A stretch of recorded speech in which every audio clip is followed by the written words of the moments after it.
Doctor எனக்கு தூக்கம் வர மாட்டேங்குதுன்னு சொல்லிட்டு நான் ஸ்லீப்பிங் டோஸ் போட ஆரம்பித்தேன்.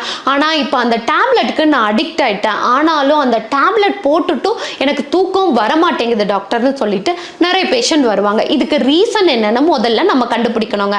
அதாவது இந்த தூக்கமின்மை எப்போ நமக்கு தொடங்கும் அப்படின்னு பார்த்தீங்கன்னா, நீங்கள் சின்ன வயசுலலாம் தூங்கிட்டு காலையில் சீக்கிரம் இவ்வளோ சீக்கிரம் விடிஞ்சிருச்சா அப்படின்ற அளவுக்கு சீக்கிரமாக போன மாதிரி தெரியும். ஆனால் இப்போ எல்லாம் பார்த்தீங்கன்னா ஒரு லாங் நைட்டு ஒரு அடல்ட் ஏஜில் உங்களுக்கு தோணுது அப்படின்னா ஏதோ ஒரு டிப்ரெஷனுக்குள்ளே இருந்திருப்பீங்க. அந்த டிப்ரெஷன்னால உங்களுக்கு தூக்கம் வந்து டிஸ்டர்ப்டாகவே இருந்திருக்கும். ஸோ அதனால என்ன ஆகும் அப்படின்னு பார்த்தீங்கன்னா ஸ்லீப் சைக்கிள் டிஸ்டர்ப் ஆகும். அந்த ஸ்லீப் சைக்கிள் டிஸ்டர்ப் ஆகும்போது பாடி வந்து அதுக்கேற்ற மாதிரி இப்போ நீங்கள் வந்து 8 மணி நேரம் தூங்கிட்டு இருந்தவங்க திடீர்னு 4 மணி நேரம் தூங்க ஆரம்பிச்சிட்டிங்கன்னா பாடி வந்து அதுக்கேற்ற மாதிரி மாறிக்கோங்க. அந்த ரிதம் அந்த சைக்கிள் எல்லாமே மாறிடும். அப்போ என்ன ஆகும் அப்படின்னு பார்த்தீங்கன்னா உங்களுக்கு டிப்ரெஷன் அதிகமாகும், தூக்கமின்மையும் அதிகமாகும். இந்த டிப்ரெஷனும் தூக்கமின்மையும் பார்த்தீங்கன்னா ஒன்னோட ஒன்று கனெக்ட் ஆனது. நீங்கள் தூங்கலைனாலும் உங்களுக்கு டிப்ரெஷன் ஆகும், நீங்கள் டிப்ரெஷனாக இருந்தாலும் தூக்கம் வராது. ஸோ அதனால என்ன பண்ணணும்? என்ன விஷயத்துக்கு டிப்ரெஷனாக இருக்கீங்க, அதை யார்கிட்டயாவது பேசினா சரியாகுமா, இல்லை அதுக்கான ப்ராப்பரான சொல்யூஷன் என்னன்னு ஃபைன் பண்ணுறது.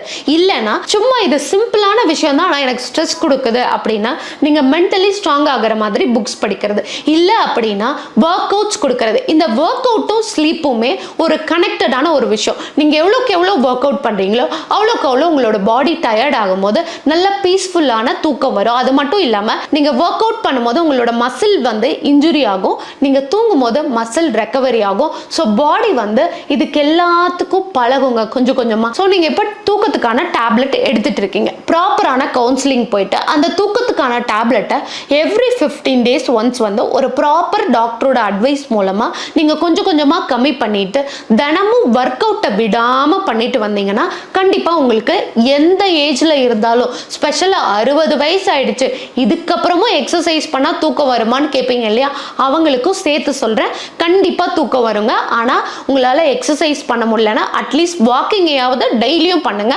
அப்போ உங்களுக்கு பீஸ்ஃபுல்லான நிம்மதியான தூக்கம் வரும். ஸோ இதெல்லாம் பண்ணிட்டேன் டாக்டர் இருந்தாலும் தூங்க முடியல அப்படின்னு நினைக்கிறீங்கன்னா கீழே இருக்க நம்பருக்கு காண்டாக்ட் பண்ணுங்க. ப்ராப்பரா நேச்சுரலான மெத்தட்ல எப்படி எல்லாம் உங்களோட டேப்லெட்டை கொஞ்சம் கொஞ்சமா வித்ட்ரா பண்ணிட்டு தூங்க முடியும் அப்படிங்கிறத நான் உங்களுக்கு எஜுகேட் பண்றேன். தேங்க்யூ.